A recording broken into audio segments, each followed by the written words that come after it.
സുംബയ്ക്ക് എന്താണ് പ്രശ്നം? വിദ്യാർത്ഥികൾക്ക് മാനസികോല്ലാസം ഉണ്ടാവുന്നതിൽ ആർക്കാണ് ചുരുക്ക്?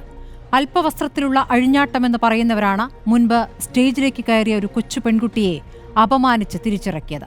ഇവരാണ് നേരത്തെ തട്ടമിടാത്ത പെണ്ണുങ്ങളെ അഴിഞ്ഞാട്ടക്കാരികളെന്ന് വിധിച്ചത്. ധാർമ്മികതയും അധാർമികതയും വിധിക്കുന്നവർക്ക് തൽക്കാലം വഴങ്ങില്ല എന്നാണ് സർക്കാരിന്റെ തീരുമാനം. ആടിനെ പട്ടിയാക്കുന്നത് അംഗീകരിക്കില്ല എന്ന വിദ്യാഭ്യാസ മന്ത്രി ഉറപ്പിച്ചു പറയുന്നു. വിദ്യാഭ്യാസ കാര്യങ്ങളിൽ മതത്തിന്റെ ആജ്ഞ വേണ്ട എന്ന് MA ബേബിയും കടുപ്പിക്കുന്നു. സുംബ അടിച്ചേൽപ്പിക്കേണ്ട എന്ന് പറയുന്ന പ്രതിപക്ഷ നേതാവ് ഇതിൽ ആരോട് ചർച്ച നടത്തണമെന്നാണ് ആവശ്യപ്പെടുന്നത്. ഇംഗ്ലീഷ് വിദ്യാഭ്യാസത്തെ എതിർത്തവർ, പെൺകുട്ടികൾ പഠിക്കേണ്ട എന്ന് ശഠിച്ചവർ, ടെലിവിഷൻ കാണരുത് എന്ന് പറഞ്ഞവർ, അവരോടാണോ ചർച്ച വേണ്ടത്? ടെലിവിഷനെ എതിർത്തവർ ഇപ്പോൾ ടെലിവിഷനിലൂടെ തന്നെ അവരുടെ പിന്നാക്ക ചിന്തകൾ പ്രചരിപ്പിക്കുകയാണ്. ജെൻഡർ ന്യൂട്രൽ യൂണിഫോമിൽ ഹാൽ ഇളകിയവർ പുതിയ വിഷയവുമായി എത്തിയിരിക്കുന്നു. സുംബയിൽ മതത്തിനെന്ത് കാര്യം എന്നതാണ് ചോദ്യം.